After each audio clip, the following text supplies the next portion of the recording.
Hello and welcome to Indie Miners. This week we review Divine Symmetry. BJ, you're a massive Bowie fan. Welcome to the show. Let's get into it. Thanks, mate. This one's going to be an interesting release for David Bowie fans in November. We're going to see the release of what they're calling Divine Symmetry, which is a box set of a lot of tracks of outtakes, rehearsals, recordings, a lot of things associated with the Hunky Dory album. What you'll get out of this is effectively, aside from a lot of booklets, etc., is you'll see 4 CDs worth of all of these alternative takes and recordings, a Blu-ray with the remastered version in HD of Dory, a 5.1 version of the track Life on Mars, and finally what they're calling Divine Symmetry, which is an alternative mix of the Hunky Dory album. This will be very interesting. It was a particularly interesting point in David Bowie's career. He had a couple of singles that he was successful with, but probably wasn't considered to be the superstar that he became. Hunky Dory certainly got him onto this trajectory. So what you hear is a lot of these rehearsals. He was using the piano, for instance, with this particular album, whereas the previous album, Man Who Sold the World, it was very much more guitar-based.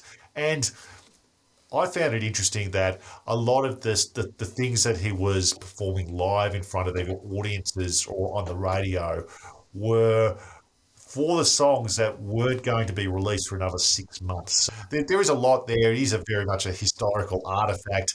The question's going to be out as to whether it's one for the completeness or if it's going to be something for everyone. But Al, just in terms of the track that's been released on Spotify, what did you think?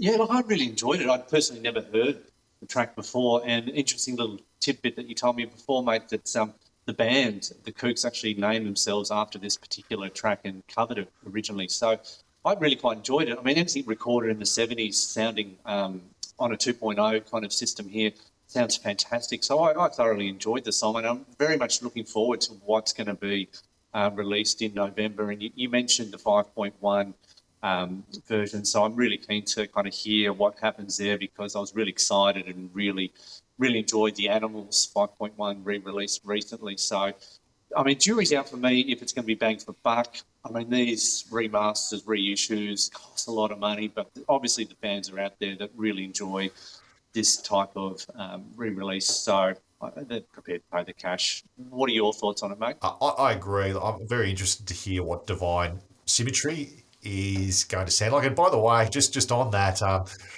there was a bootleg release in the 90s called Divine Symmetries. It isn't actually that, so I don't know if it's someone sort of taking the piss there in terms of the naming of this box set, but it could go either one or two ways. It could be amazing, or it could be something you listen to and it'll go, it's okay, but ultimately I prefer the final version of the album as what I like to listen to it and enjoy. So that's going to be the question mark, and it's just a question as whether it's going to be one for the general fans or the completists who want everything. Yeah, fantastic, mate. So it's a bit of a watch this space situation till November. I know there's a lot of excited fans out there looking forward to this David Bowie release of Divine Symmetry. That wraps up another episode of Indie Miners. Please look to subscribe to the channel, follow us on Twitter, and let us know if there's an album you would like us to look at. So until next time, bye for now, and thank you for watching.